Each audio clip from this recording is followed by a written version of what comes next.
Arwaki jawinjo, osiepna janeno, kamoro amora ma intie, odiochieng' ma kawuono, ma Nyasach ng'wono, Nyasach kwe, osekela e studio, mondo mi owuo kodwa kuom wach manade ma Jehova oseiko. An maloso kodi, mane studio gi sani, Jayalo Philip Edward Tei, ma wuod Elijah Onyango, ma nyakwar Filipo Bodo, ma wuod Nyakach. Awuok e kanisa mar Christian Center Fellowship Church e dala ma Kisumu, e bwo Bishop Jackton ma wuod Atieno. E thuoloni, agone Nyasaye malich erokamano, jawinjo, janeno kamoro amora ma intie gokinyi. Nyasaye oloso thuolo maber ahinya kama intiere kata kama ibeteno. Aparo ni iseikori mondo mi winj wach maber ma Nyasaye, kendo ageno ni kawuono ni samoro pok ni dhi e tiji, samoro be kawuono pok idhi e lemo, to thuolo ni pod ikawo kinde mondo mi winj wach gokinyi ma Nyasaye dwa kelo. We anyisi ni wach Nyasaye moma wuoyo kuome ni ongima kendo tiyo. Omiyo kawuono wachno ang' noti ne ng'ato man kod dwaro kod winjo, kang' obedo kod yie, to duto te nyalore kuom ng'amo yie. We asome ndiko ma Jehova osekete chunya gokinyi sani. E muma mar Isaya 49 matindo 24. Ndiko wacho kama: bende dima ng'at maratego joma osemako, koso dires joma ng'at makwiny otweyo. An Ruoth Nyasaye to adwoko niya, joma otwe nogol kata mana kuom ng'at maratego, kendo joma omaki bende nores kuom ng'at makwiny. Anaked gi jogo duto makedo kodi, mi ares nyithindi e lwetgi. Ndiko mar 2 wayudo e Isaya 9 matindo 6. Muma wacho kama: nikech nonywolnwa nyathi, adier ibiro miyo wuowi, kendo loch nobed e lwete. Noluong nyinge ni Jabura Maono, Nyasaye Maratego, Wuoro Manyaka Chieng', kendo Ruodh Kwe. We walam kapok achako wach ma Nyasaye okete chunya. Nyasach ogendini, Ruoth Maler, Jehova, agoni erokamano e kinde maber misekela e studio mondo iwuog ogandani duto e tung piny ka tung piny kama wachni dhiye. Nyasaye iwacho ni wachni no ngima kendo tiyo, bende opime gi mach kendo ipime kod nyundo mabaro lwanda matindo tindo. E thuolo ni Nyasaye aketo jal moro ma Satan omako fwanda e kona ma intie, obed ni en e osiptal, obed ni en e otandane mamidekre, obed ni en e dalane, kata en e wuoth. Nyasaye akete e lweti. Ne nyithi mondiliete gi nyithi kiye akete lweti Nyasaye. Gogandani duto mawinjo kendo neno wachni mangima, Ruoth iresgi kaka dwaro mar chunygi obet. Agoni erokamano kendo alamo kuom magi duto e nying Yesu Kristo. Amen. Asomo ndiko maler ma Jehova. Nyasaye wuoyo kod nabi Isaya. Openjo Isaya ni, Isaya wuod Amos, bende dima ng'at maratego joma osemako, koso dires joma ng'at makwiny otweyo?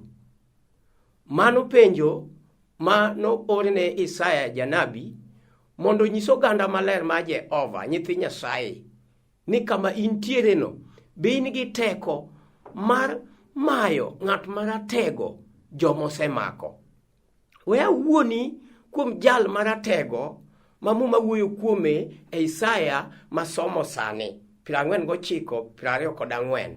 Jali ne ong'anyo e nyim Nyasaye e kom duong' polo malo, kendo nolor kod mirima e piny ka mondo mi obi osand koth dhano mane Nyasaye ochweyo e kite owuon. To kano lor moyudo ni Nyasaye noseketo singruok maber kod Adam kod Hawa mondo mi gidage pinyni ndalo duto ka gibedo kod mor kod hilo kaka keny mane Adam otimne kod Hawa chiege.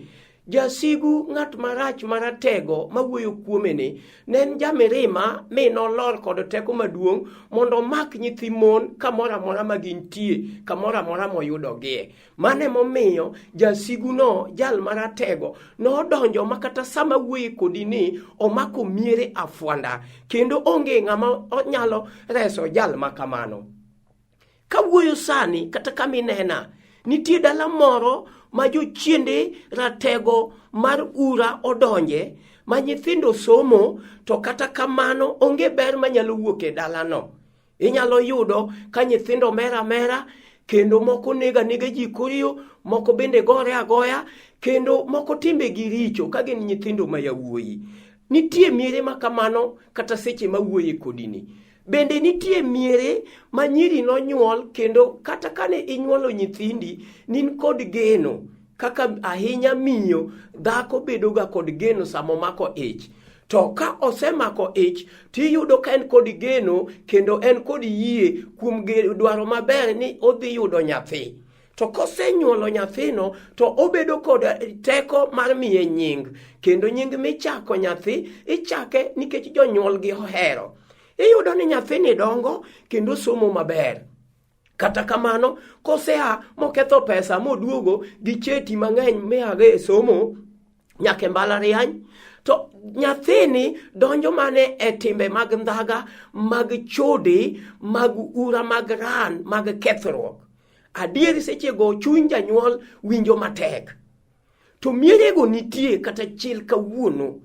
Nitie dala moro ma bende nodhi adhiya maber, to ndulume ni e dalano, kendo pesa to ni e dalano, adier mar ji neno, kendo geche madongo gi chiel motegno mondik ni Umbwakali nitie. To kata kamano, jaratego mawuoyo kuome ok onyal dewo gigo, bende gigo ok lichne. En onyalo donjo monyon chiendno, mokal guok magerno, mokal kata bundeni. Omiyo kawuono ka awuoyo kuom rategono, to en jal manolor kod mirima kod teko maduong' mondo okethi kendo orachi kendo negi nyithi Nyasaye mane Nyasaye ochweyo. To mane momiyo iyudo ka chil kawuono ni dhano odonje kethruok, kendo onge ber ma ng'ato nyalo neno e ngimane. Jasigu ni en ng'ama jakinda, kendo muma wuoyo kuome ma ok asomo ni obiro ni mondo kwal, okethi kendo neki. To jal mabiro kelo bang'e en jal manobiro kod singruok ni mondo kel ngima ne in. To kawuoyo kuom sandruok ma dhano yudo e lwet jaratego ma asomo e muma mokwongo, jali osemiyo nyithind monoran, kendo moko nodhi e bombe mosiko kuro. Kata mana dala ka gidok to gineno ni gidhi tho. Ok ging'eyo ni tho ni kuonde duto. To kata mana en wuoyi mano otiyo maber mokendo, to iyudo ni kend nochak malong'o. Kendo seche mane ji nokendore, ne ji luongore kod nyinge mabeyo: sweetie, mami, darling. Onge ng'at mane nyalo chiemo ka ok orito wadgi. Kendo kata ne en chiemo matin manade, ne nyalo wene ng'ama chielo. To seche moko bende ng'ato ne nyalo pidho wadgi. Kendo kata ka ne neno ndalo mane kenyno nochakore, nober, kendo nolong'o, kendo nonyalo mori dichuo, nonyalo mori dhako. Ni in nyako mowuok dalagi mowe nyiri moko e gweng', kendo wuok odhi tedo. Ka nidonje dalano ka ngima norwaki maber. To kata kamano, e seche mane chako nyuolo nyithindo nochako dongo ka wigi tek, chandruok gin go, tuoche omakogi. To in bende nidhi mineno ni ka to kowinjore kodi mondo mi dagie. Kech samoro jal manitedone ni yudo ni sombi oingo sombe. Kendo mikete klas ni mano tok klas mari.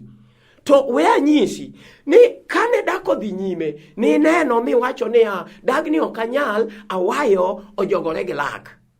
To mane momiyo nyaka kawuono kenyno nokethore, mi ni wuok mi dhi pango odi, mon kech dichuo kidwa neno, to ni dhi kuno mondo idagi, mi wacho ni nyalo dak makata dichuo no onge.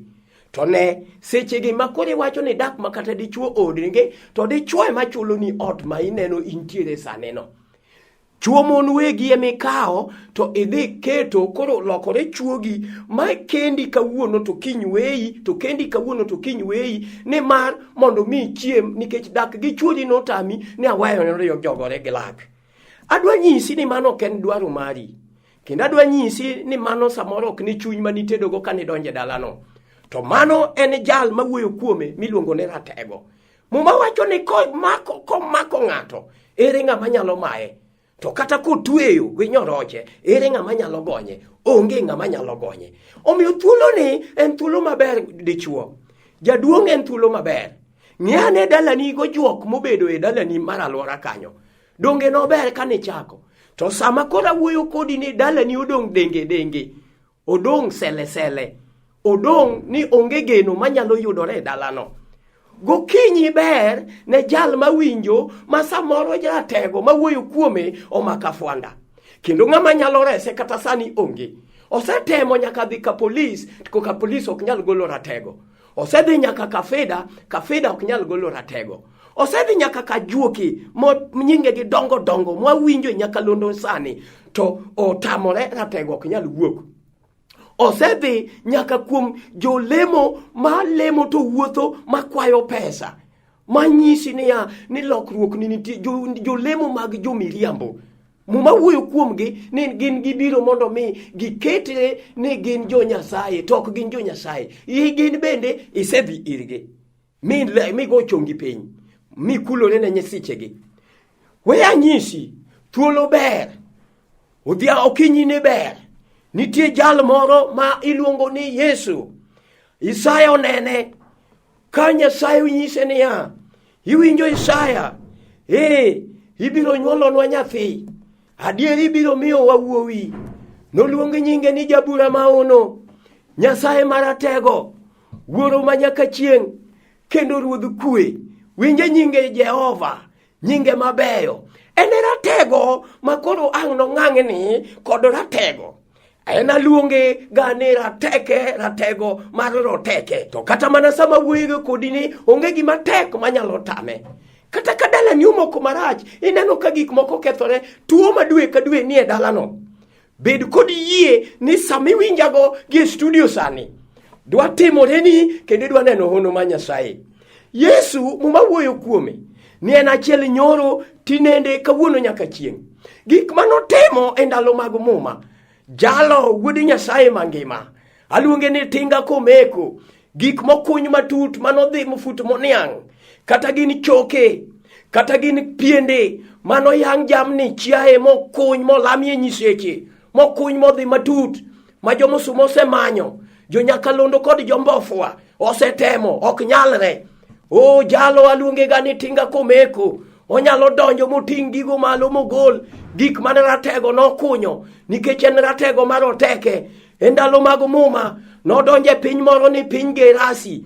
Noyudo dichuo moro bende malong'o mana kaka in. Ma bende nosomo. Kendo nopuonji. Kendo nodak maber. To Ratego cha nomake. Muma wacho kuome ni notwe kod nyoroche. To ni nyorochego nochoda. Anyalo paro kata nyoroche masani. Kata mana nyororo moro mathin mitwego nyathi guok cha. Kotweyigo ok inyal gonyo. To jali nyaka beni notwe gi nyoroche ma samoro dhok purogo. Kata miywayogo meli.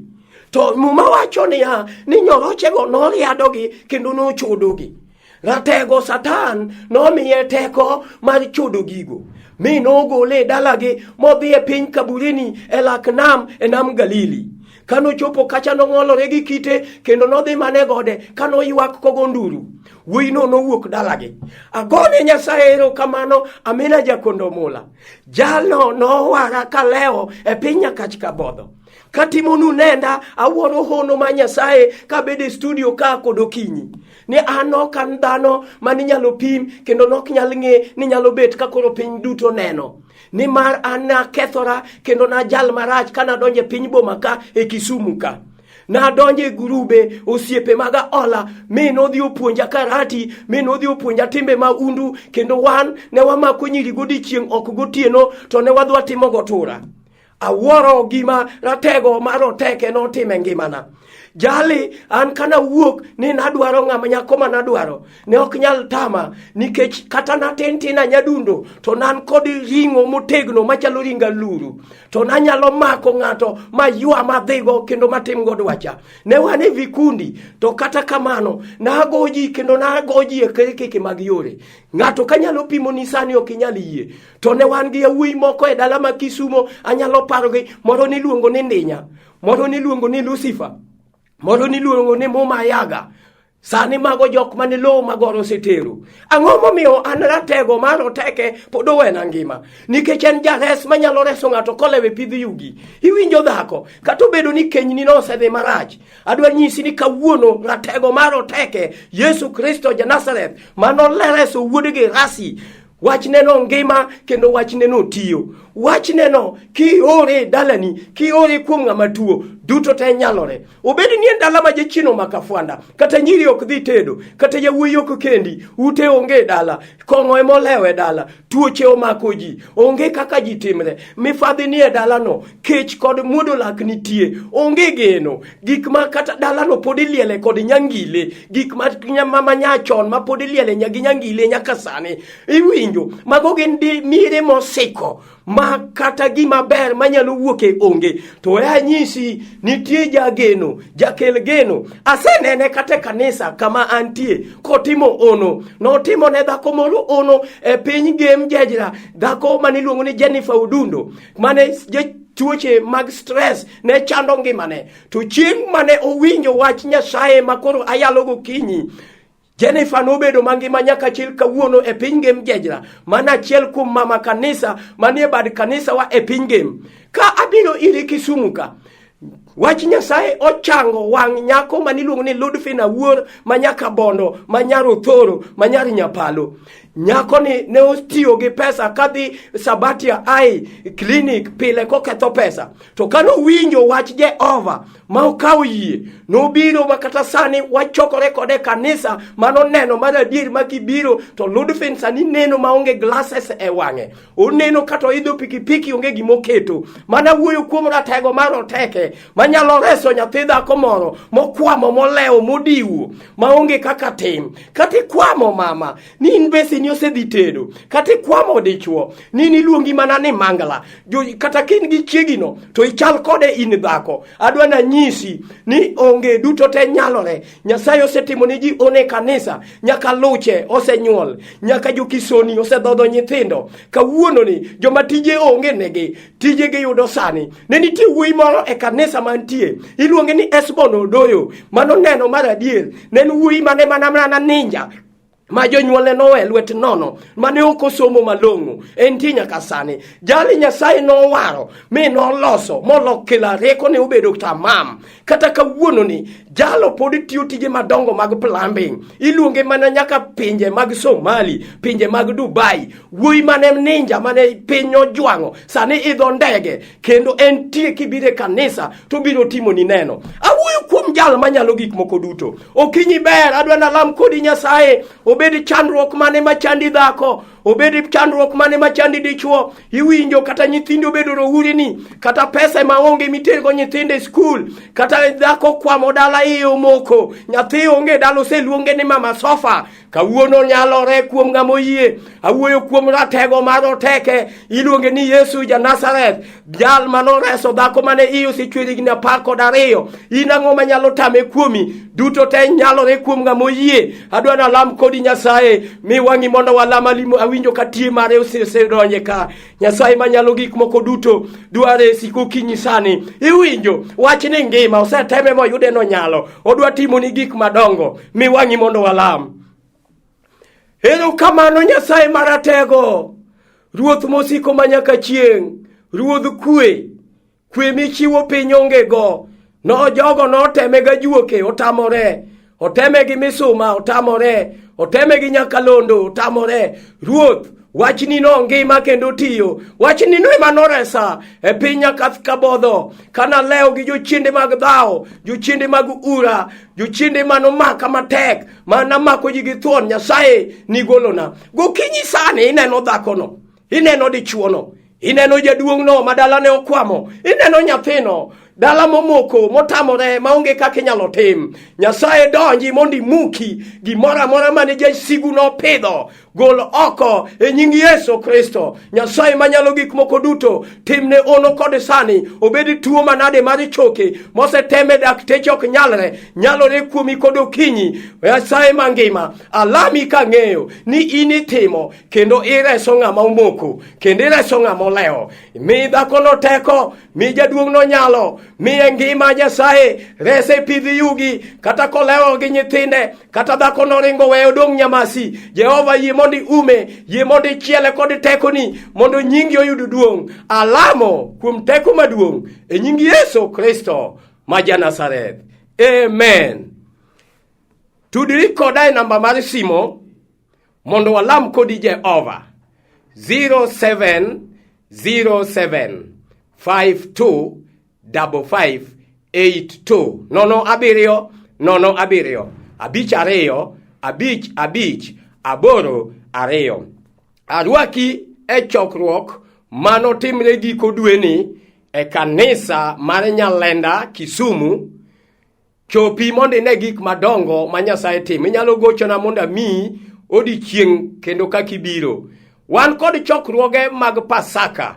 Arwaki mondo ichopi e piny Game Wangoji kumotele gi Pastor Patrick Osare kod Tom Odera. Jayalo mag gweng'no iluonge ni Joshua Daniel Owiny. Kisumu ka wan gi jotich Nyasaye kaka Joseph Mbaga, Joseph Owang'ong'a kod jotich Nyasaye mamoko ma wan go e kisedala ma Kisumu ka. Orwaki mondo mi chopi ne gik madongo ma Nyasaye timo. Jogo duto mawinjo wachni kod okinyi kaka wadwe Elias Otieno, Dorothy, Jennifer Dundo, Tom Odera, Mama Bishop, Caroline Agumba, Arthur, Evelyn, Lillian Olago kod Bishop Namaluoro Jackton mawuod Atieno. Donjure chokruok duto te. Nyasach kwe ogwedhu jawinjo. Amen. Hallelujah. Erokamano.